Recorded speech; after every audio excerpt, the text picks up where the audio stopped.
a continuar. Vamos a continuar con nuestra clase. El día de hoy vamos a trabajar el capítulo. ¿En qué capítulo nos quedamos? A ver si alguno recuerda qué capítulo del Apocalipsis nos habíamos quedado. En el 4. Oh, trabajamos el 4, ¿verdad? Y terminamos el 4. Qué bien. Gracias. Ahí que siguen muy bien ustedes las clases, por dónde vamos y todo. Muy bien. Entonces estaríamos ahora comenzando el capítulo número 5. El capítulo número 5. Vamos entonces a abrir nuestras Biblias en el Apocalipsis, el capítulo número 5. Vamos a empezar este capítulo, que es un capítulo pequeño, pero muy rico también en eh, mucha sabiduría bíblica. Entonces, vamos al versículo número 1 del Apocalipsis, capítulo 5, versículo 1. Dice Juan: vi entonces en la mano derecha del que está sentado en el trono, ¿ok? Recordemos que ya habíamos hablado, quien está sentado en el trono, como sabemos, es Jesús, ¿verdad? Que es el Cordero de Dios, que es el Rey de Reyes, es el Señor de Señores, es el Hijo del Padre. Y por lo tanto está sentado en el trono. En la mano derecha tiene, dice, un libro. Entonces, la mano derecha del que está sentado en el trono tiene un libro en forma de rollo, escrito por los dos lados y sellado con 7 sellos. ¿Ok? Entonces, recordemos acá que Jesús es el que tiene en sus manos el libro, este famoso libro que es llamado el libro de la vida. Recuérdense que el libro tiene mm, de alguna manera un simbolismo en la Biblia muy importante, porque en el libro o en los libros eh, se mantenía escrito, ¿verdad? Todo lo que eran las anécdotas. Recordemos la Biblia, que son anécdotas históricas, y todo lo que es libro, pues de alguna manera u otra contiene la narrativa, la historia de la humanidad. Entonces, estamos hablando de un libro que tiene 7 sellos, que está escrito por ambos lados, o sea, que está completamente escrito y nos está dando a entender que Jesús en sus manos tiene escrito toda la historia en ese libro. Acuérdense que esto es básicamente un signo. Jesús no necesita, para conocer la historia, Dios no necesita escribirlo en un libro como nosotros los seres humanos, porque Dios obviamente tiene una memoria y en su memoria tan grande contiene todo lo que pasa en el mundo a cada instante.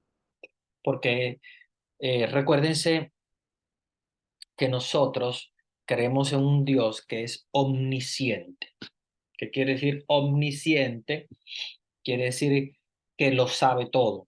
Omnia omnis en latín quiere decir todo y siente, ¿verdad? Viene de conciencia, siente, de conciencia, de ciencia, es el que lo sabe todo. ¿Ok? No queda nada en lo absoluto que no sepa, que no maneje, que no comprenda, que no sepa. Entonces, por eso que cuando se trata de Dios, sabemos que Él conoce todo, pero el libro es como el sentido de que Él tiene en sus manos toda la historia, todo lo que se ha hecho, todos los nombres de los salvados. Y por eso es que Juan habla de este libro, el libro de la vida en forma de rollo, y está sellado por 7 sellos.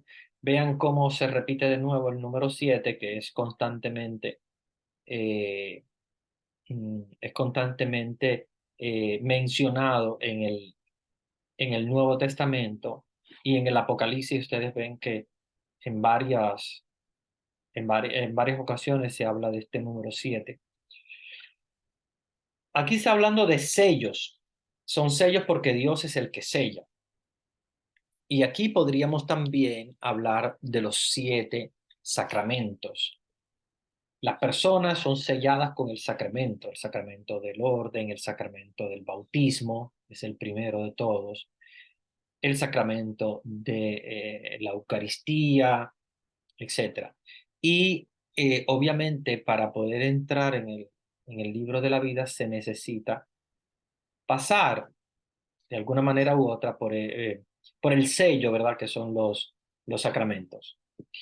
Eh, Ese libro en forma de sello eh, nos dice, ¿verdad? De alguna manera u otra, que los sacramentos es una manera en la cual los sellados, o sea, aquellos que son salvados, pasan, ¿verdad?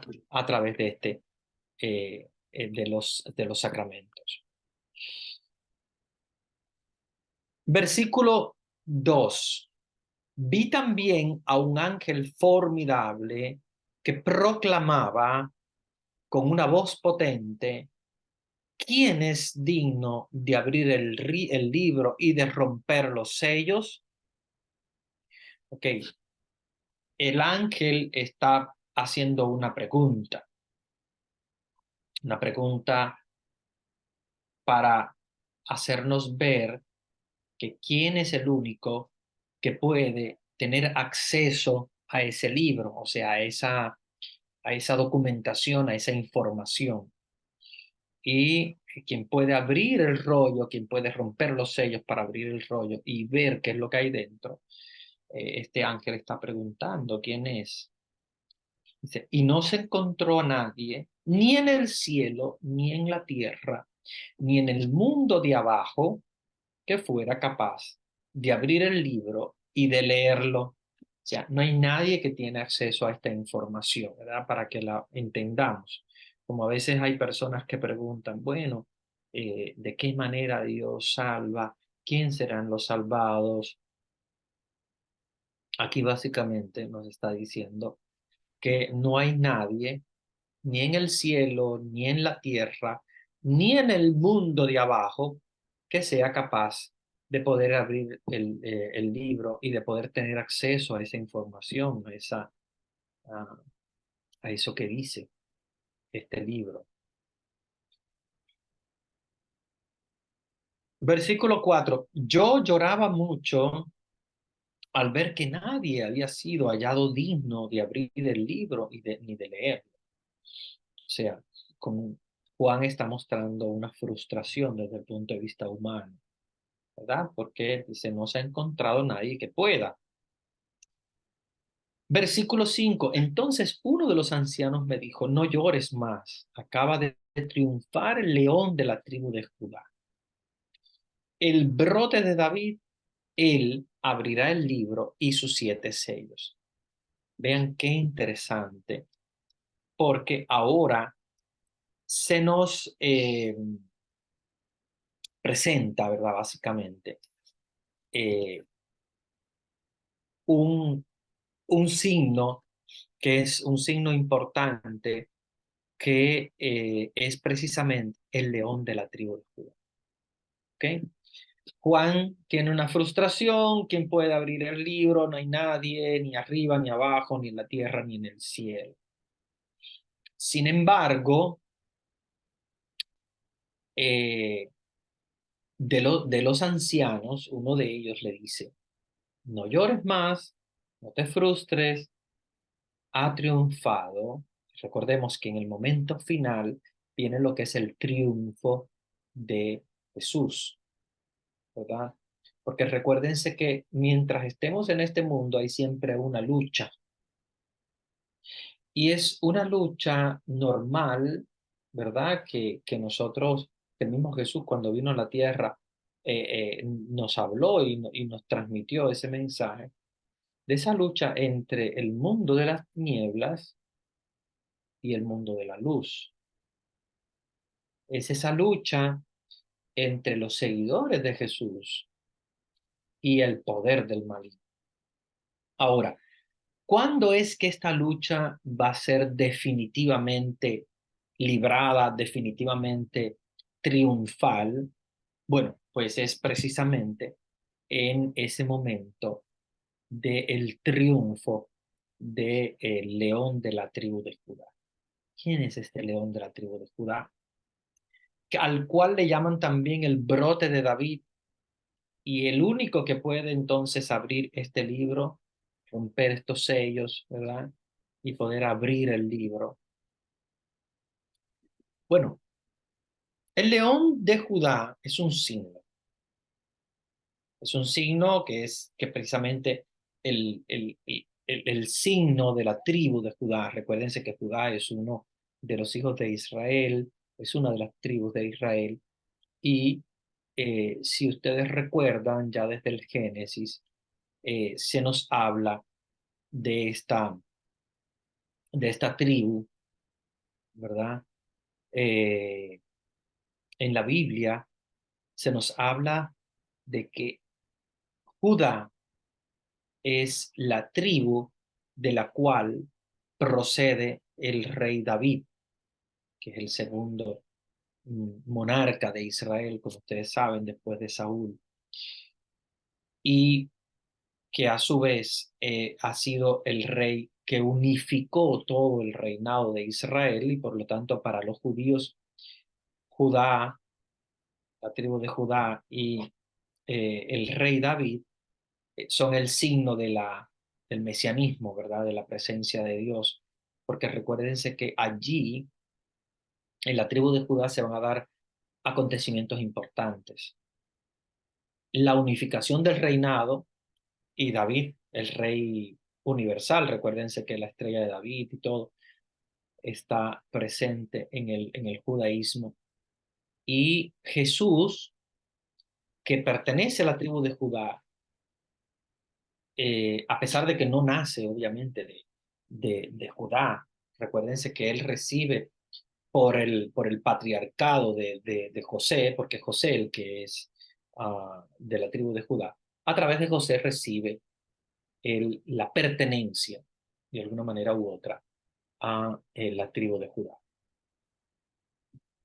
Si, si nosotros nos vamos directamente a, a ver qué cosa es este signo, ¿verdad?, del león, tiene una correspondencia muy interesante con el sol, eh, porque entre el sol y el león, eh, en la cultura judía, el, el león es el rey de la selva, ¿no? Es el rey de los animales. El sol es el rey astro, el rey de los astros. A Jesús se le llama también el sol que nace de lo alto. Y hay un paralelismo muy interesante entre este león, que es el signo del poder, es el signo de la justicia. De hecho, a Dios se le llama león, y por lo tanto vendría de la tribu de Judá. De hecho, el Mesías vendría de la tribu de Judá según los escritores bíblicos. Y de hecho, el término león de Judá, que de por sí está en el escudo de la tribu, obviamente ese león está en el escudo de la tribu de Judá, que como ustedes saben sería como el león, el centro, o sea, el rey de la selva. es el rey también del universo, en este caso Jesús. Y mm, para representar a ese león de Judá, se toma la figura de Cristo, ¿verdad? Como integrante de la tribu de Judá y de hecho se le menciona como perteneciente a la tribu de Judá, a pesar de que no nace, como ustedes saben, de la tribu de Judá, sino que sale su paternidad de José como el padre adoptivo.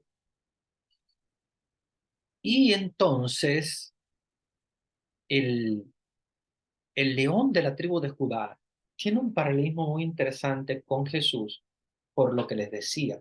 Hay en el escudo de la tribu de Judá, hay unos leones, son dos leones, custodiando lo que se llama el Santa Santorum en el centro. Alrededor hay un sol hermoso, es el escudo de la tribu de Judá, donde ustedes pueden percibir en el centro el famoso Santorum, que era el recinto sagrado del tabernáculo, donde en ese momento se contenían las tablas de la ley. Obvio que nosotros después ya en el cristianismo, para nosotros el Santo Santorum es Jesús, es la Eucaristía, el tabernáculo donde se encuentra la Eucaristía. Para ellos es la palabra de Dios, son las tablas de la ley que custodiaban el Santo Santorum. Son dos leones. Si ustedes ven lo que es el escudo de la tribu de Judá, yo les voy a compartir mi pantalla. Déjenme ver si logro para que ustedes lo vean. Los que están usando teléfonos celulares probablemente no logren eh, verlo completamente porque su pantalla es más chiquita, pero los que están en computadora lo pueden ver bien. Vean que estoy compartiendo la pantalla y aquí ustedes ven, está el león de la tribu de Judá, que es el signo de esa tribu. Acuérdense que es la tribu rey de reyes, es la tribu del rey David, es la tribu donde debería nacer el Mesías, es la tribu eh, donde vendría al mundo el Salvador, el rey del mundo. Por eso el león, como rey de la selva, es el signo de la fortaleza, es el signo de la sabiduría, es el signo del reinado, y por lo tanto ellos custodian, como ustedes ven ahí, el Santo Santorum, que para ellos son las tablas de la ley, para nosotros, obviamente, el tabernáculo lo simbolizamos, ¿verdad? El tabernáculo con la presencia de Cristo a través de la Eucaristía. Para ellos es el Santo Santorum de las tablas de la ley. Y ustedes ven que hay un sol alrededor radiante, también signo de la tribu de Judá, como sol que nace de lo alto. Dos candelabros, como ustedes ven, justo debajo de los leones hay dos candelabros que tienen 7 brazos cada uno. Recuerden el número de la perfección, el 7, ¿verdad? Tienen 3 brazos y uno en el medio, el conteo de 7, que es el número de la perfección. Este es el escudo de Judá, es el escudo de lo que es el reinado de Judá, la tribu de Judá. Y aquí podemos nosotros percibir de dónde es que viene este nombre, ¿verdad? Del león de la tribu. ¿Quién es el león de la tribu de Judá? Pues obviamente el Mesías que viene a nacer de la tribu de Judá, el Mesías que viene a ser signo del nuevo David, como dice el mismo Apocalipsis, el retoño de David, porque recuérdense que para los judíos la idea de Mesías era muy diferente a la que tiene Jesús.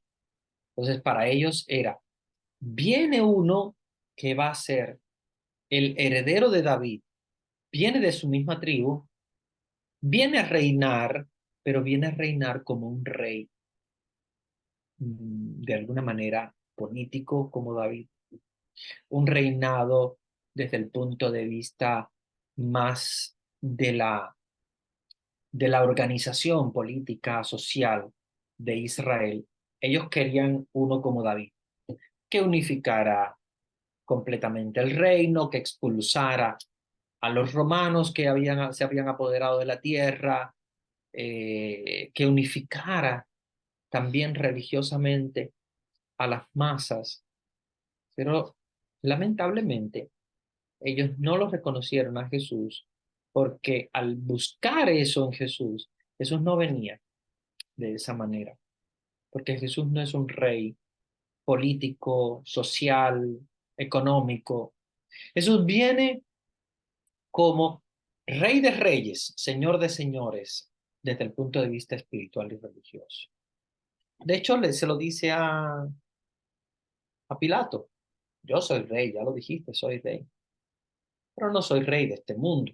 Si mi reino fuera de este mundo, ya yo habría mandado a mis soldados que hubiesen combatido, pero mi reino no es de este mundo. Y obviamente ahí es donde viene la discrepancia, de alguna manera, entre Jesús y el pueblo judío que esperaba un Mesías como David, que esperaba ese león, pero desde el punto de vista político, que organizara, que votara a los romanos de las tierras, que organizara el poder político y que fuese el líder universal de Israel como lo hizo David. Sin embargo, no lo hizo de esa manera.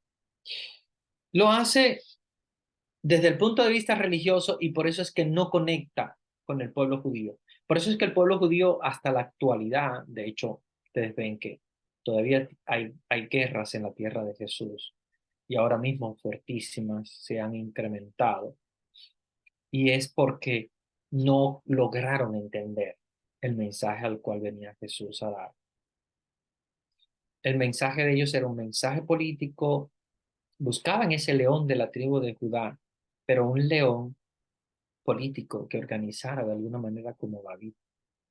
David lo llegó a hacer, pero David su misión no era religiosa o no era eminentemente religiosa, a pesar de que también fue un rey con un contenido religioso y también de alguna manera enviado por Dios a su pueblo.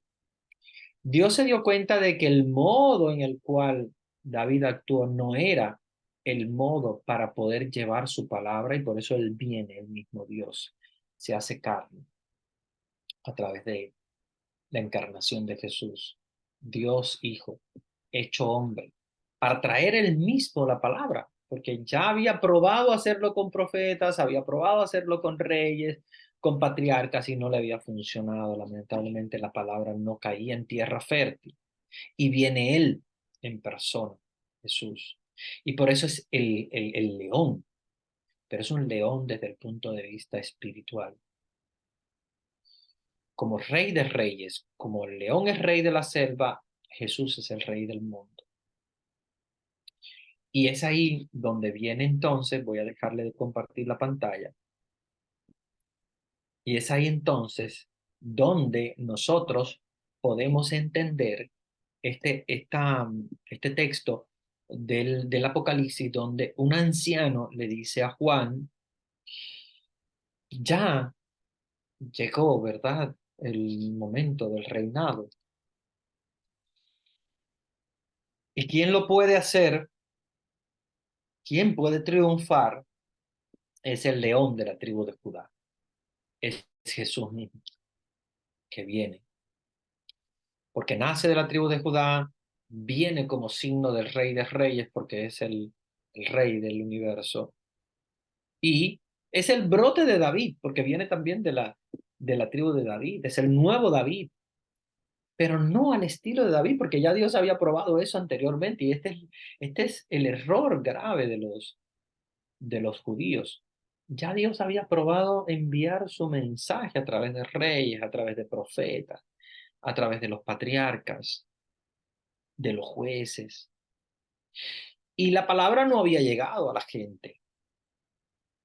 Siguió el pueblo de alguna manera u otra alejándose de Dios.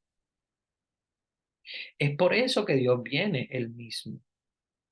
Y él es el brote de David.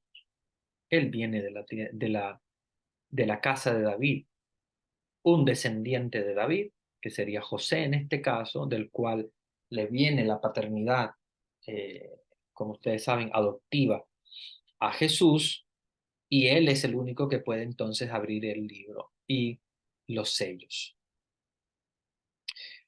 Versículo sexto, capítulo 5, versículo sexto. Entonces vi esto, entre el trono con sus 4 vivientes y los 24 ancianos, un cordero estaba de pie, a pesar de haber sido sacrificado. Miren, qué interesante, porque nos está hablando de un trono, 4 seres vivientes, 24 ancianos y un cordero. ¿Ok? Ya ahí van varios signos. Tenía 7 cuernos, 7 ojos, que son los 7 espíritus de Dios enviados a toda la tierra.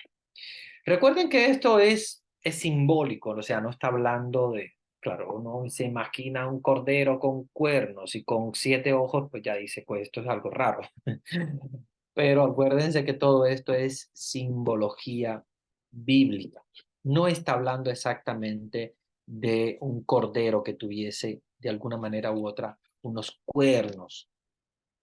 Está hablando simplemente de el, la perfección del Cordero de Dios, que tiene consigo la perfección de los sacramentos, que lleva a plenitud la perfección de la santidad. Acuérdense que es el perfecto, 777, ¿verdad? No es como el demonio, que es el número 6. En este caso, Jesús es el número 7, o sea, el símbolo del 7, que es el símbolo de la perfección, de la santidad plena. Entonces, no pensemos un cordero con cuernos y con ojos, sino pensemos en la plenitud de la santidad, ¿ok? De este cordero. Entonces, vamos a ir empezando a ver cada uno de estos signos. Dice, entre el trono con sus 4 seres vivientes y los 24 ancianos había un cordero, ¿ok? O sea, en el medio hay un cordero y a sus lados hay 4 seres vivientes. Recordemos que de estos 4 seres vivientes estamos hablando en este sentido de los representantes de la tierra. Recuérdense que los seres vivientes son los representantes de los 4 puntos cardinales, por lo tanto son los representantes de la tierra. ¿Okay? Son representantes de la tierra, que son también los 4 evangelistas, que la vez pasada estuvimos comentando, ¿verdad? Cada uno de los signos, específicamente de cada uno de los evangelistas. ¿Okay? Entonces,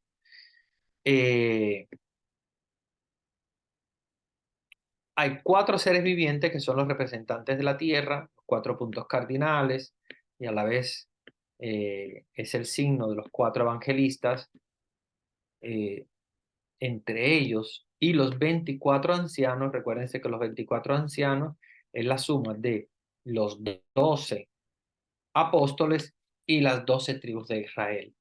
12 apóstoles, 12 tribus de Israel, nos dan 24, que los llaman ancianos porque obviamente son como los patriarcas, los primeros en en la revelación cristiana. O sea, las tribus de Israel, que son 12, y los apóstoles, que son también 12. Entonces, entre esos 4 seres vivientes, de una parte, y estos 24 ancianos, por la otra, había un cordero en el medio que estaba de pie. Dice que a pesar de haber sido sacrificado, y aquí es donde está el punto interesante, nos habla que cordero ha sido ya sacrificado, o sea, es el signo de Jesús, porque es el signo de la Eucaristía. Recuérdense que el cordero es sacrificado en la Eucaristía. Jesús es Eucaristía, Jesús es sacrificado en la cruz para el perdón de nuestros pecados, y de ese sacrificio es que nos viene la Eucaristía. Acuérdense que la Eucaristía es ese sacrificio del Cordero. La Eucaristía nos hace ver cómo el Cordero, a pesar de haber sido sacrificado, está vivo, que la Eucaristía es el signo de la santidad de Jesús que se manifiesta, que a pesar de realizarse un sacrificio, no está muerto, está vivo, está presente, y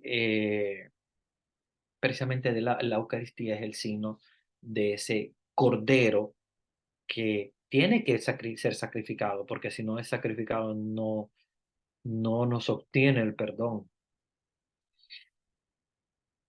Y de a pesar de haber sido sacrificado, está vivo, porque dice, vean cómo dice el texto, a pesar de haber sido sacrificado, tenía 7 cuernos, 7 ojos, que son los 7 espíritus de Dios enviados a toda la tierra. O sea, de alguna manera tenemos el símbolo 7, que es el símbolo de la perfección. Recuérdense que para Dios no hay número, ¿ok? No hay un número. Dios no, no nos está hablando, por ejemplo, de 7 cuernos o 7 ojos, que es como si fueran verídicos, como si fueran contables los 7, no. Es que Dios es omnisciente y por lo tanto todo lo ve, ¿ok? No hay 7 ojos contables como 1, 2, 3, 4, 5, 6, 7, sino que es la plenitud. Acuérdense que el 7 es la plenitud, es la perfección del ojo de Dios que todo lo ve. Por eso es que es digno de abrir el sello y el libro, porque obviamente Él tiene el poder de ser omnisciente, de saberlo todo. Versículo 7. El Cordero se adelantó y tomó el libro de la mano derecha del que está sentado en el trono. El Cordero se adelantó y tomó el libro de la mano derecha del que está sentado en el trono. En este caso, obviamente quien está sentado en el trono simboliza al Padre, en este caso, porque recuérdense que cuando hablamos del Cordero nos referimos a Jesús. Entonces, en este caso, Jesús es el único que puede tomar de la mano del Padre el libro, porque nos está hablando que en la mano derecha, en este caso del que está sentado en el trono, que obviamente en este caso sería Dios Padre, eh, el Cordero es el único que puede tomar el libro, ¿verdad? Eh, y poder abrirlo. Versículo 8. Cuando lo tomó, los 4 seres vivientes se postraron ante el Cordero. ¿Ven? Recuérdense que los 4 seres vivientes son el signo de la tierra, ¿ok? Los 4 puntos cardinales, y también nos referimos a los evangelistas. Ellos se postraron ante el Cordero, los 4 seres vivientes. Lo mismo hicieron los 24 ancianos que tenían en sus manos arpas y copas de oro llenas de perfumes, que son las oraciones de los santos. Vean qué bonito, porque incluso él quiere también, a su vez, a pesar de que el Apocalipsis es difícil de entender, nos da algunas pistas de comprensión. Nos está hablando de copas, nos está hablando de perfumes, nos está hablando de arpas. Entonces, los 24 ancianos, que serían, como les había dicho, las 12 tribus de Israel y también los 12 apóstoles, tienen en sus manos algo que representa la... Aquí es donde nosotros podemos hablar mucho de lo que es la oración de intercesión, porque nos está hablando específicamente de una intercesión. Vean que nos está hablando, por una parte, de arpas. ¿Qué cosa es el arpa? El arpa es el signo de la oración, del canto. Con el arpa era que se podía salmodiar a Dios, que se podía cantar a Dios. Y por otra parte, tenían copas de oro que estaban llenas de perfume. O sea, tenían en sus manos unas copas de oro llenas de perfume que, si no nos dice Juan el contenido, es un poquito difícil de entender. Claro, la pista nos las da también las arpas, porque las arpas es el salmo cantado, es el signo de la oración. Entonces, obvio que la copa de perfume tendría que venir en consonancia con el arpa. Si venían con una arpa en la mano y en la otra una copa de perfume, se entiende que es la oración y el canto de alabanza a Dios. Entonces, si se postran los 4 seres vivientes ante el Cordero, se postran los 24 ancianos, obvio que en ese momento, o sea, se entiende lógicamente que en ese momento lo que encaja bien en esa eh, digamos, en esa narrativa sería hablar de oración porque están en el sentido de postración. Pero ya Juan se adelanta para poder explicarnos porque esa copa de perfume podría simbolizar muchas otras cosas más. Sin embargo, el mismo Juan nos dice que esa copa de oro llena de perfume simboliza la oración de los santos, que es la oración de los santos, la oración que se eleva al Señor. Entonces, el arpa y la copa de perfume es el signo de la oración de los santos, que es la oración de intercesión. Y vean qué bonito porque aquí es donde nosotros podemos entender muy bien la oración de intercesión. Fíjense que quienes traen en su mano la oración de los santos, la oración de intercesión, son los 24 ancianos. O sea, ¿quiénes son? Santos que interceden. No nos está diciendo que la oración de los santos, esa oración del perfume, del signo de ese, lo tuviese Jesús en su mano. Porque si lo entendemos al estilo a veces protestante o de otra manera, podríamos entender como si en la copa, si la copa del perfume, que sería la oración, estaría en la mano de Jesús si fuera una oración directa. Sin embargo, es una oración de intercesión. Si ustedes se fijan, quienes tienen la oración de los santos son intercesores, son los ancianos. Entonces, vean qué importancia tiene la oración de los santos, que el mismo Apocalipsis nos está diciendo que atraviesa a través de los 24 ancianos. Dice el versículo 9, y cantaban este cántico nuevo. Vean que ahora empieza un canto que es muy recitado sobre todo en la oración de las vísperas.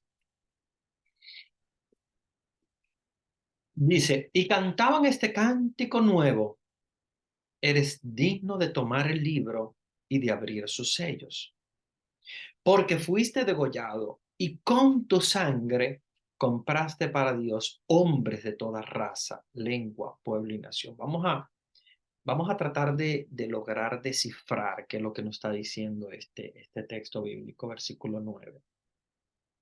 Cantaban este cántico nuevo, eres digno de tomar el libro y de abrir sus sellos. O sea, estos ancianos, estos seres vivientes, cantan delante del Señor. Vean qué bonito todo lo que es la escena del fin. Es la manifestación de los 12 apóstoles las 12 tribus delante de Jesús en un sentido de adoración, donde se le dice a Jesús que Él es digno, claro, porque Él fue sacrificado. Entonces se le canta a Jesús, tú eres digno de tomar el libro, o sea, el libro que tiene el Padre en la mano derecha, que obviamente es el libro que contiene toda la historia de la humanidad, que contiene el nombre de los salvados. Es el sentido de la sabiduría de Dios, todo lo que Dios conoce. Eres digno de tomar el libro y de abrir sus sellos, porque fuiste degollado. O sea, el cordero ha sido sacrificado. Y con tu sangre, o sea, con la sangre del cordero, con la sangre de Cristo, compraste para Dios, o sea, este símil de utilizar la palabra compraste es porque su sangre es la que redime. Y por lo tanto, la sangre derramada por Jesús en la cruz, con esa se compra a los salvados. O sea, en otras palabras, la sangre de Cristo es la que salva a la humanidad. O sea, por eso dice, con tu sangre compraste para Dios. O sea, con tu sangre atraíste a esas personas hacia Dios porque los redimiste. O sea, los salvaste con tu sangre derramada en la cruz. Entonces, con tu sangre compraste para Dios hombres, pero dice, de toda raza, lengua, pueblo y nación. Qué bonito porque algunas veces entendemos la salvación de Dios como particular a un grupo de personas muy específica, un grupo pequeño. No, acá está abierto. Razas, lenguas, diferentes pueblos, diferentes naciones de la tierra. Versículo 10. Los hiciste reino y sacerdotes para nuestro Dios. Claro, porque a través de Jesús nosotros nos convertimos en reyes y en sacerdotes. Recuérdense cuando desde el bautismo nos llaman sacerdotes, profetas y reyes. Entonces, Él nos hace reyes porque compartimos su mismo reinado, reinado de Dios. Sacerdotes porque nos consagra para Dios. Tenemos una consagración especial con el sacerdocio de los laicos, el sacerdocio ministerial. Todo tipo de sacerdocio es un tipo de consagración a Dios. ¿Ven? Sacerdotes para nuestro Dios y reinos y reyes que reinarán sobre la tierra. Versículo 11, yo seguía mirando y oí el clamor de una multitud de ángeles que estaban alrededor del trono, de los seres vivientes y de los ancianos. Eran millones, centenares de millones. Vean qué hermoso, cómo esos millones, centenares de millones representan a todos los hombres de la humanidad. Centenares de millones. Y ahí está también nuestro ángel de la guarda, que irá a la presencia de Dios, que irá para buscar también la salvación de nosotros. Nuestro ángel de la guarda también interceda por nosotros cuando le pedimos. Versículo 11. Yo seguía mirando y oí el clamor de una multitud de ángeles que estaban alrededor del trono, de los seres vivientes y de los ancianos. Eran millones, centenares de millones. Vean qué hermoso, ¿no? Ver todos los ángeles, ver también nuestro ángel de la guarda alrededor del trono de Dios.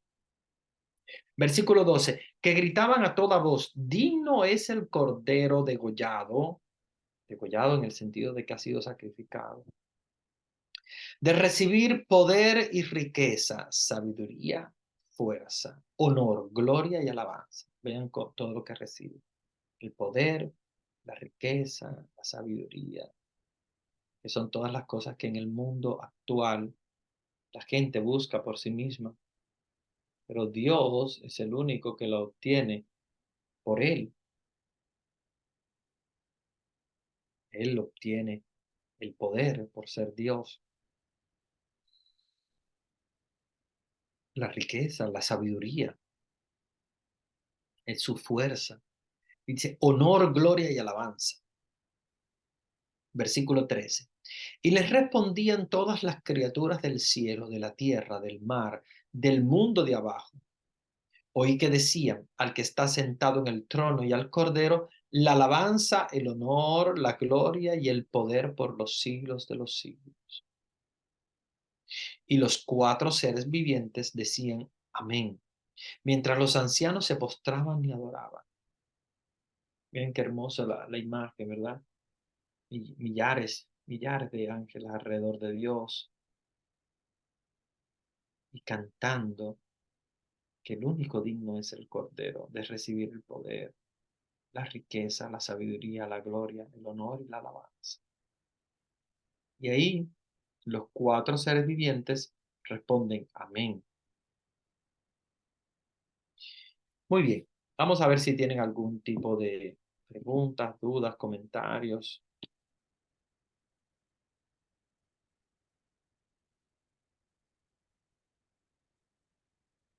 Hay una pregunta, voy a empezar con una pregunta que hay en el chat y bueno, después si alguno de ustedes tienen otras preguntas podemos verlo.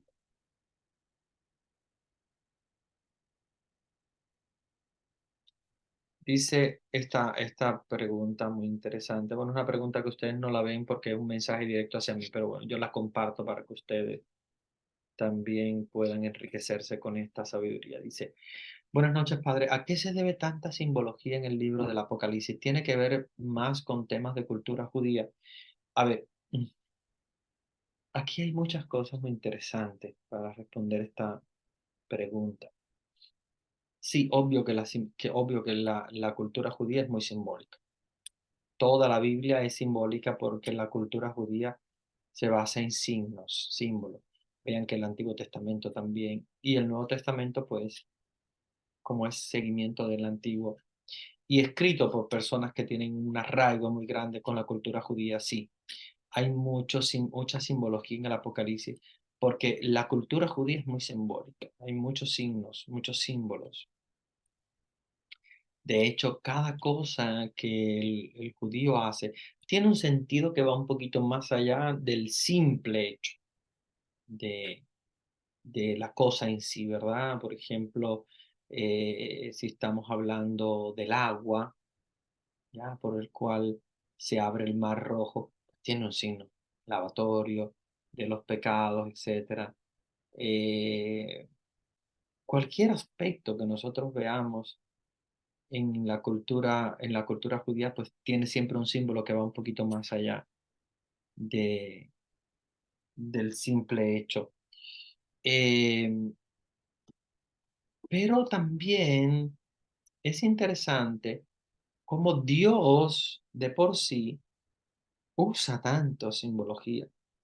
Fíjense que si ustedes se dan cuenta, si ustedes se dan cuenta, uno de los aspectos donde Jesús quiere como remarcar es en la simbología, cuando comienza él, por ejemplo, a hablarnos de las parábolas, por ejemplo. Y hay gente que le preguntaba a Jesús, Maestro, ¿por qué nos hablas claro, verdad? ¿Por qué nos hablas siempre en parábolas? Y Jesús dijo, pues el que tenga oídos para oír, que oiga.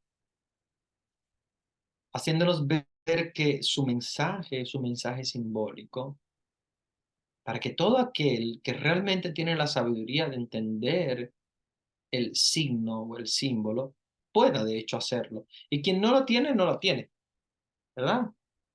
Como dice en la Biblia, tiene ojos y no ven, tienen oídos y no oyen, tienen boca y no hablan. Porque realmente la salvación pasa también por una simbología. A los salvados, para poder manifestar su fe, también pasan por un tipo de simbología. Esa simbología bíblica que Jesús mismo comparte cuando Jesús dice, el reino de los cielos se parece a una mujer que tiene una moneda y bueno, ahí viene lo de la moneda perdida, se pierde, empieza a barrer la casa y bueno, cuando la encuentra y tal. El sentido del mensaje es un mensaje simbólico. Acuérdense la parábola del sembrador. Es una parábola que nos habla de una sabiduría profunda de la palabra de Dios donde va a caer en diferentes lugares. Y Jesús ya después hace la interpretación. Pero Jesús desde el primer momento quiso darnos el mensaje en parábolas para eso mismo, para que la persona que realmente va a entender el mensaje pueda captarlo y quien no va a entender nunca el mensaje se va a quedar simplemente en la parábola, se va a quedar simplemente en la moneda, en la semilla que cayó en el terreno, etcétera. No va a quedarse con lo que es ya la la sabiduría profunda de lo que está diciendo, ¿ok?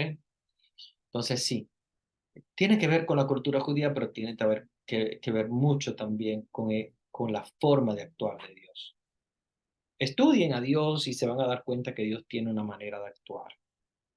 Y de hecho, esa manera que tiene Dios de actuar es una manera para entender que su mensaje no es un mensaje cualquiera. Es un mensaje donde tienes que interpretarlo, tienes que darte cuenta en profundidad qué es lo que nos quiere decir, porque si no sería un mensaje muy superficial. Y recuérdense que Dios no da un mensaje superficial, un mensaje profundo. Quien puede entenderlo, que lo entiende, quien no puede entenderlo, se queda fuera. ¿Okay? Entonces, tiene que ver con cultura judía, tiene que ver también con la forma de actuar de Dios.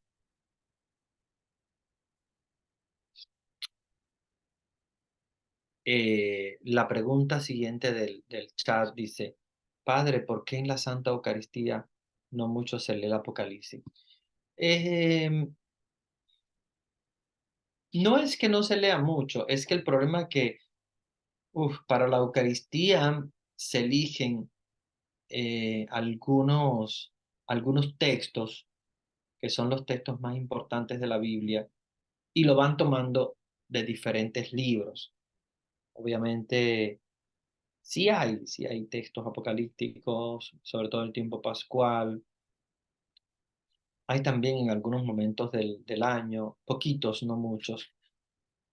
Este canto sí, este lo leemos en las vísperas, las tardes, bueno, no todas las tardes, pero sí todas las semanas cuando coincide este cántico, que coincide muchísimo. eh, para el rezo de vísperas. Ustedes si rezan las vísperas se darán cuenta que esto es súper común.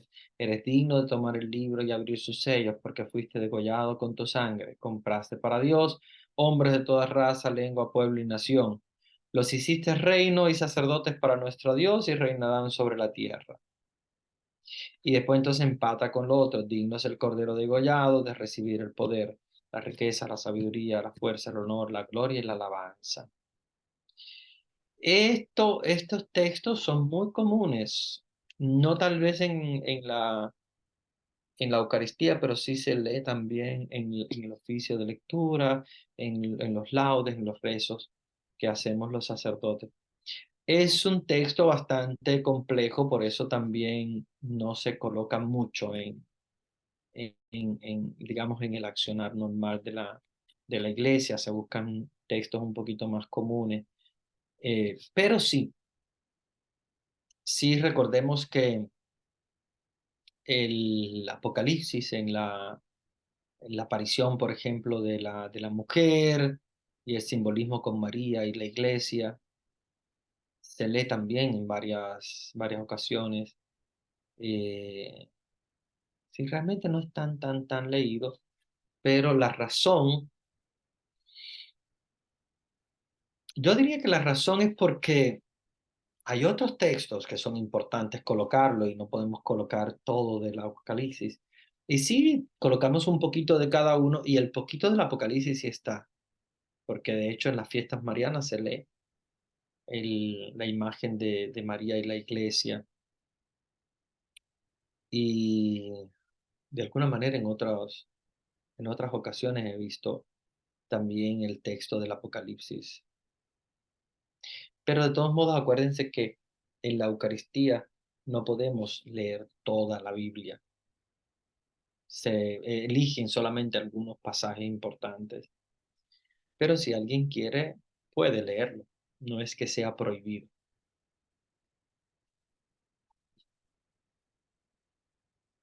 ¿Y cuáles son o a qué se refiere los cuatro vivientes? Acuérdense que cuando habla de los cuatro vivientes se refiere a los representantes de la tierra, somos nosotros. Recuérdense que los cuatro puntos cardinales, norte, sur, este y oeste, simbolizan la tierra. Cuando habla de los vivientes se refiere a todos nosotros, que estamos de alguna manera u otra representados allí por los evangelistas, que son los cuatro evangelistas, que tienen su simbología también cada uno de ellos.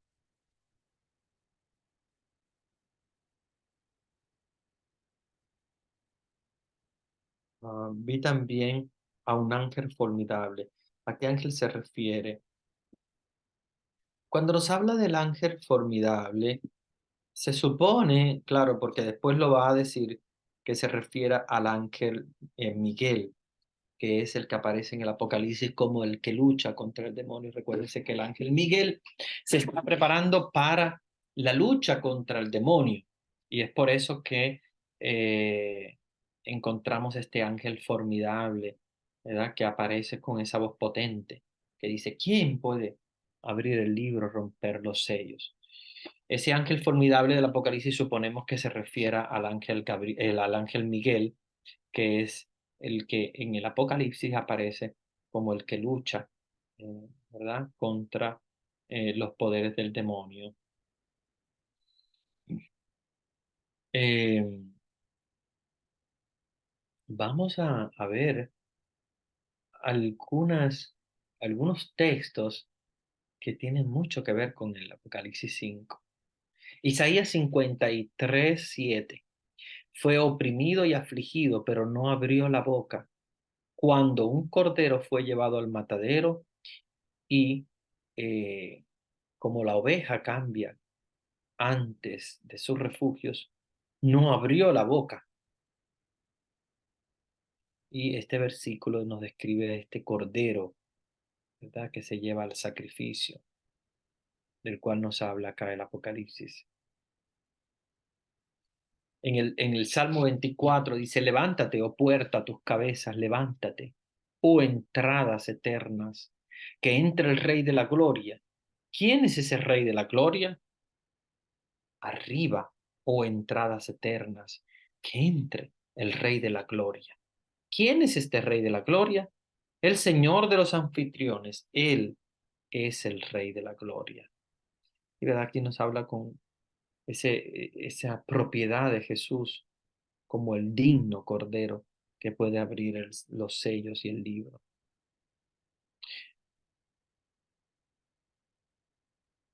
No a través de la sangre de cabras y pantorrillas, sino por su propia sangre, entró de una vez en el santo de los santos después de haber obtenido una redención eterna. Hechos 9:12 nos habla del sacrificio de Cristo, de la misma manera en la cual nos habla el Apocalipsis. Muy bien, vamos a ver qué otras preguntas tienen en el chat. No, no hay más preguntas. No sé si alguien quiere también abrir su micrófono, hacer algún comentario.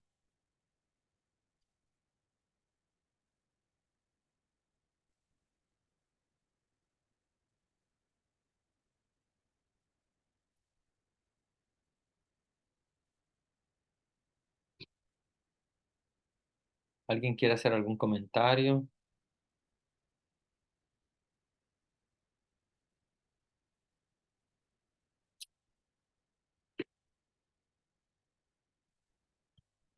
No, yo no sé si tienen la posibilidad de hacerlo. Ah, no, es que no le había dado la opción para reactivar los micrófonos. Ahora sí. Ahora sí. Me había olvidado darles el permiso para reactivar los micrófonos. Bueno, ya pueden reactivar los micrófonos si quieren hacer algún comentario. Pueden reactivar su micrófono y participar.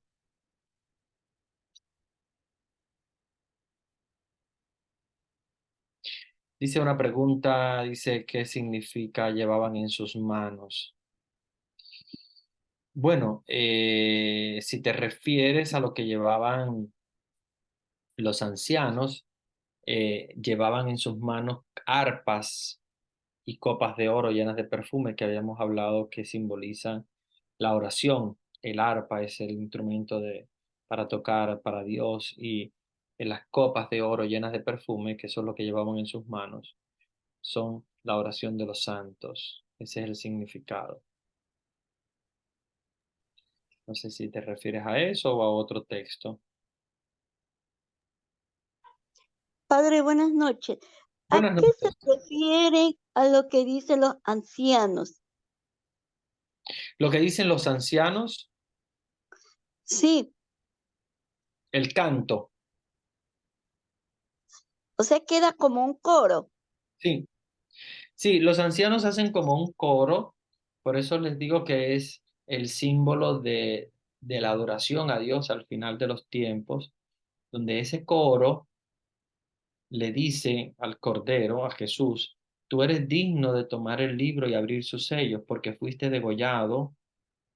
O sea, en ese sentido Jesús es el único digno, porque Él fue entregado a la muerte, Él fue crucificado. Dice, con tu sangre compraste para Dios hombres de toda raza, lengua, pueblo y nación, o sea, es la redención. Tú eres el que fuiste capaz de entregar tu sangre para la salvación, por eso eres digno de abrir el libro y, y abrir los sellos. Ese es el canto que ellos hacen, que luego sigue. Dice Luis, los hiciste reino y sacerdotes para nuestro Dios, que reinan sobre la tierra. Y ahí dice que él seguía mirando, que vio también que habían centenares y millones de ángeles y que cantaban, ¿verdad? De esa manera, digno es el Cordero de recibir el poder, la riqueza, la sabiduría, la gloria, el honor, la alabanza. Porque yo estaba confundiéndome que, por ejemplo, en los testigos de Jehová lo dicen al que dirige la asamblea, que ellos lo llaman, es el anciano. Yo pensaba que más o menos a eso se refería a lo que nos hablan de aquí del anciano. Ujú. A ver, sí, ellos le llaman el anciano porque lo toman precisamente de acá, del Apocalipsis, pero nosotros sabemos que el anciano de por sí sí canta en el Apocalipsis porque son los que tienen, digamos, de alguna manera tienen el rol de la adoración a Dios, la adoración perpetua, que son los 24 ancianos. Pero la simbología del anciano no es tanto el canto. Hacen un canto, porque ellos son los encargados de la alabanza al final de los tiempos. Pero más bien la referencia de los ancianos tiene que ser dada sobre todo a los 24, o sea, 12 apóstoles, 12 tribus de Israel, la representación del Antiguo y del Nuevo Testamento que se unen para darle alabanza a Dios. Y esta alabanza es cristológica, porque fíjense que está hablando del Cordero. Qué bonito cómo el Padre da de alguna manera al Hijo esa posición, ¿verdad? Ese lugar tan importante. ¿Ok? Entonces, la Padre, simbología del 24 es mm, esa. Dime. padre, buenas noches. Bueno, Ahorita mismo usted acabó de hablar del fin de los tiempos, ¿verdad? ujú. ¿Podría explicarme sobre el fin de los tiempos y el fin del mundo? Porque muchas personas creen que es lo mismo y yo quisiera que usted explicara, por lo menos, o no me sacara bien de las dudas, ¿verdad? De fin de los tiempos y fin del mundo, que yo creo que no es lo mismo, ¿verdad? O, Claro. Mira, a entender el fin de los tiempos. Recordemos que para Dios no hay tiempo. ujú, Dios es eternidad. El tiempo es para nosotros los seres humanos. Empiezan los minutos, las horas. Ese es el tiempo. ujú, Pero ese tiempo llega un momento en el cual va a terminar. Y lo que empieza después de eso es la eternidad. ujú, Entonces, obviamente el Apocalipsis nos está hablando del fin de los tiempos porque termina, termina lo que es el tiempo cronológico. O sea, se acaban los años, se acaban los minutos, las horas y comienza lo que se llama la eternidad. La eternidad no tiene tiempo, la eternidad no tiene un conteo determinado de días, no van a pasar días, horas, como algunos niños en el catecismo una vez me preguntaban, padre, ¿y qué vamos a hacer allá en el cielo? ¿Podremos jugar fútbol? ¿Podremos? Entonces siempre hay esa, no, esa imagen de qué es lo que vamos a hacer. ujú, Recuérdense que al final de los tiempos, en la eternidad, nosotros gozaremos de la presencia de Dios. No habrán días, no habrá noche, no habrá un qué hacer, voy a hacer esto, voy a hacer lo otro, sino que el alma va a entrar en, en una, ¿cómo diríamos? En un estado tan, pero tan hermoso, tan grande, que será una maravilla. Es como cuando, no sé si te ha pasado que te hayan dado como una noticia grande y tú sientes como esa alegría por dentro. Eso ujú, va a ser sí, perpetuo, va a ser para siempre. ok. ¿Ya? Ujú, Entonces este es el fin de los tiempos, cuando ya no va a haber tiempo, cuando ya no va a haber horas, minutos, días, años, ya no va a pasar porque se terminó completo. Y ese es el fin ujú, y empieza la eternidad. Ahora, el fin del mundo, lo que es ya el mundo desde el punto de vista material, va a suceder antes. Y es un suceso completamente diferente. Y eso obviamente está dándose constantemente. Si ustedes me preguntaran cuándo va a ser el fin del mundo, yo te digo ya el fin del mundo. Estamos en el fin del mundo. ¿Ok? ¿Por qué? Porque ya nosotros vemos que el mundo va deteriorándose cada vez más. Y esos son los signos de que el mundo ya va en decadencia. Cuando termine eso, el fin del mundo, entonces ahí es donde viene la eternidad, o sea, el fin de los tiempos, donde ya no hay rastros completos de lo que es la parte material y comienza entonces la eternidad. O sea, se termina el tiempo y comienza la eternidad. Por eso es que el fin del mundo empieza ya desde ahora.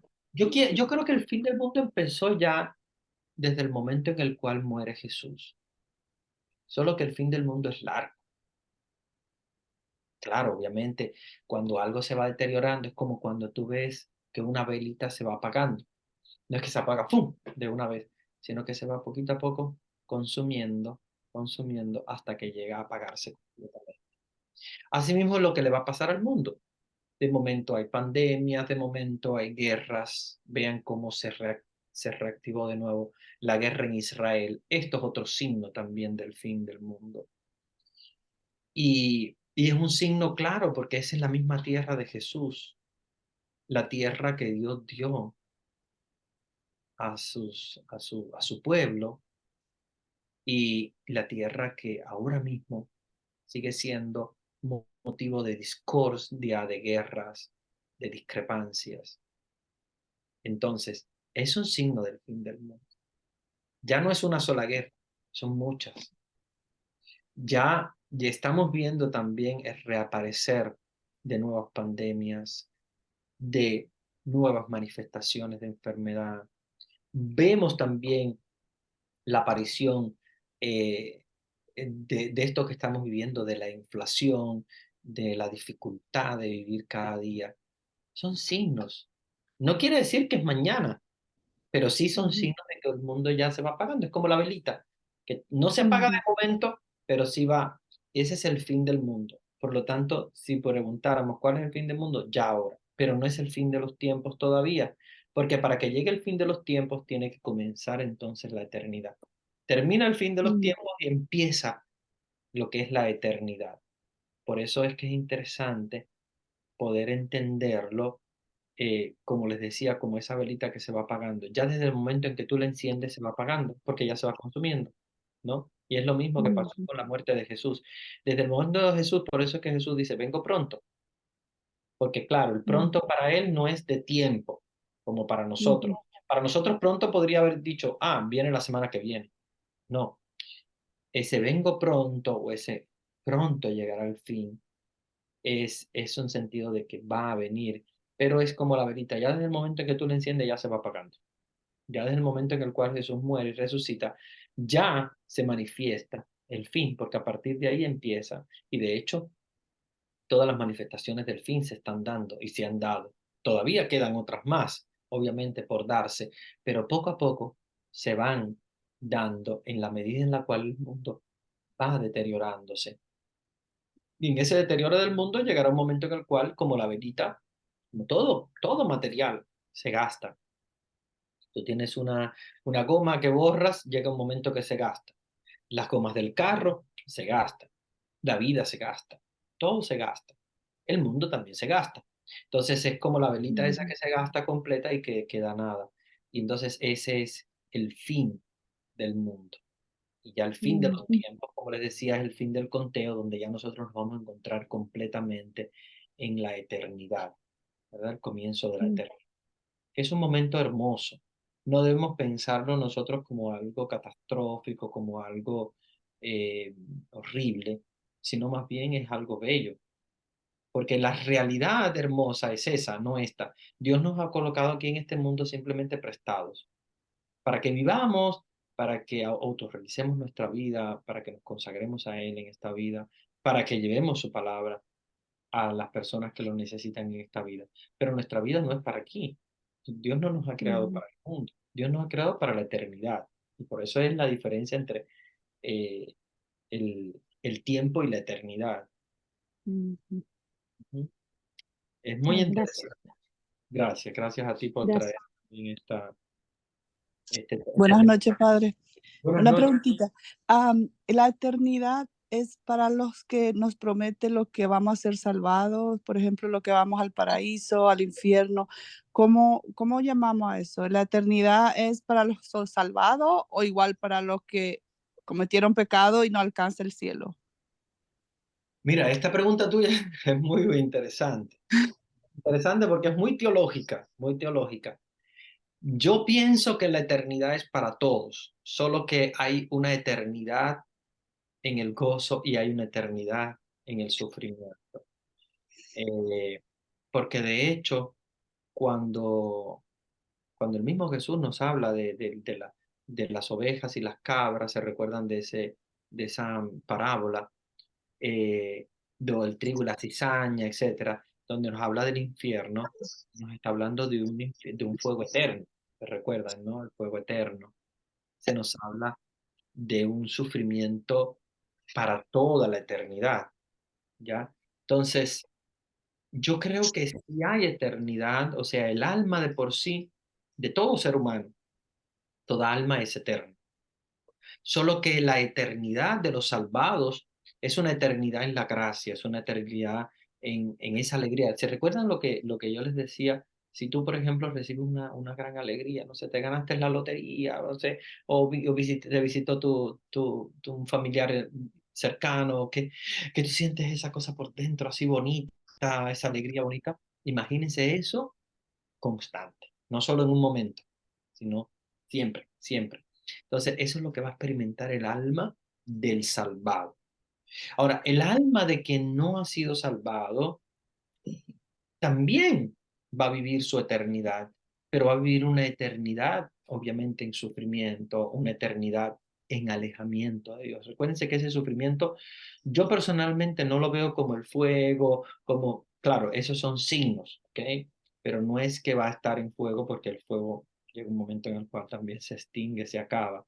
Esto será como un sufrimiento constante en el alma, que acuérdense que el alma no tiene de por sí fin, sino que el alma permanece. Y como permanece todo ese tiempo, que no va a ser un tiempo porque acuérdense que en la eternidad no hay tiempo, o sea, hay que entenderlo un poquito en las categorías teológicas. No podemos entender que sea un tiempo de sufrimiento, sino que es eterno, no hay tiempo. Por lo tanto, es un sufrimiento del alma porque está alejada de Dios.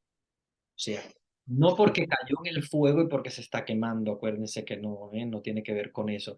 Eso es el símbolo simplemente de quien está en un sufrimiento constante. Entonces, si acá en el salvado está el gozo, la alegría constante, todo el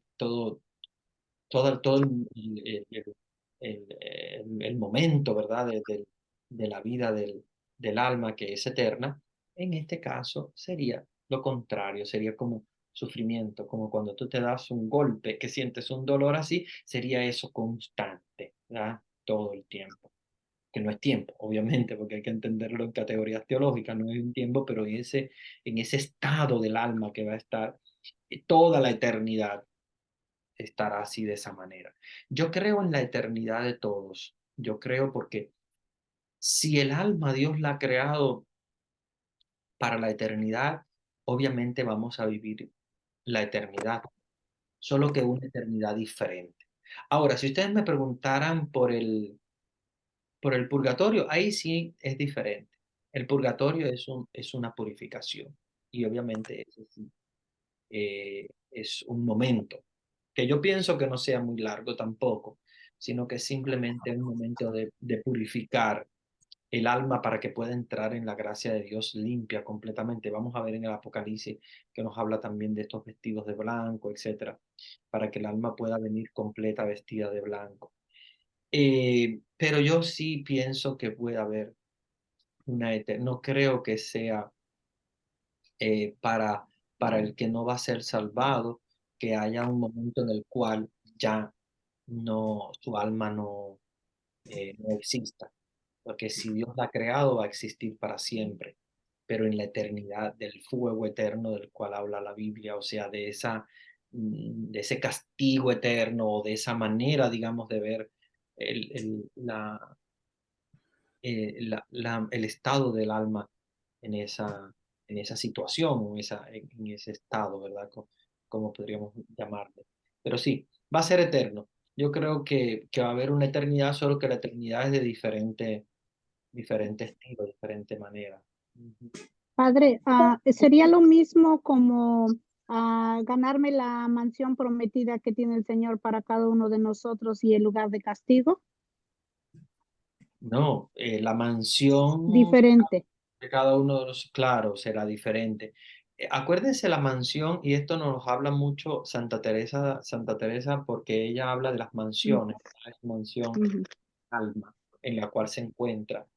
Esa mansión que tú de alguna manera te ganas, que no eres tú, porque ya esto lo comprendemos ujú, bien a través de la ujú, teología, que es Cristo el que la ha ganado para ti. Claro, tú te ujú. esfuerzas en tratar de En ganártela. obtenerla Exacto, en obtenerla, pero al final quien la ha ganado es la sangre de Cristo. con su muerte. La Ujú, morada es una morada eterna y esa morada ujú, es la visión de Dios en la ujú, cual se encuentra esa morada. Y el castigo eterno no es tanto una morada, sino más bien esa actitud del alma o esa situación, ese estado que se encuentra el alma donde es todo castigo, obviamente es completamente diferente. Podríamos ujú. llamarla también una morada, pero obviamente es una morada, como digamos, de abajo, subterránea, que pertenece al demonio. Gracias, Padre. Bueno, gracias a ustedes. Yo creo que ya hemos visto bastante en profundidad estos aspectos hermosos del Apocalipsis. Eh, pero sería interesante, ¿verdad? Seguir profundizando, seguir mirando, ¿verdad? Todos todos estos pasajes del Apocalipsis, seguirlos escudriñando, entendiendo, ¿no? Una vez más. Y, y claro, yo creo que el Apocalipsis es uno de los libros más difíciles de entender, eh, a pesar de que nosotros podamos interpretarlo o entenderlo, siempre va a quedar algo que nosotros no podamos, porque no podemos entender con la mente humana a Dios. Y siempre va a quedar, de alguna manera, un misterio. Recuérdense que en Dios existe un gran misterio, que por más que nosotros queramos, no vamos a poderla entender del todo. Pero, pero sí, tratemos de interpretarla y de llegar en profundidad. Bueno, voy a terminar ya con dos preguntas que me han hecho en el chat para terminar el día de hoy. La primera es, padre, cuando yo era niño me gustaba leer el Apocalipsis y me daba miedo. Yo me imaginaba ver monstruos, pero ahora con esta enseñanza entiendo mejor. Gracias, padre. Sí, qué bueno. Es verdad, es cierto que como niño el Apocalipsis no es un libro como de lectura ideal. Es mejor los evangelios.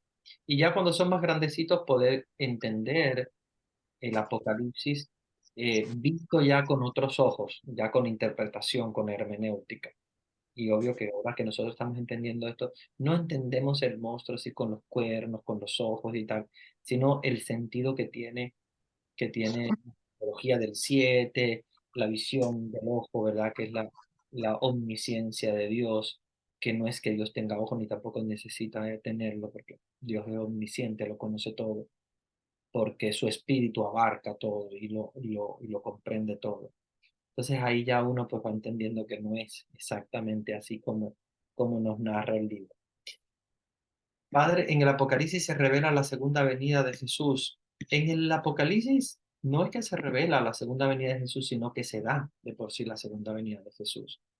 Recuérdense que en el Apocalipsis se nos habla precisamente de la manifestación de ese Cordero, ¿verdad? Que es Jesús, que se manifiesta y se manifiesta por segunda vez porque obviamente sería eh, ya la venida aquella que el mismo Jesús dijo, verán el Hijo del Hombre venir entre ángeles desde el cielo, etcétera, etcétera. Se recuerdan que él mismo lo dijo. Y en el Apocalipsis no se narra la segunda venida porque es de por sí ya la segunda venida, o sea, ya Jesús que aparece como Cordero al lado del Padre, ¿verdad? Del trono, como vimos anteriormente. Entonces, claro que no puede hablar de segunda venida porque ya es la manifestación de esa venida de Jesús.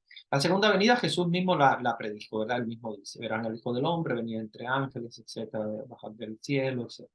O sea, ya el mismo Jesús la está anunciando desde antes de irse.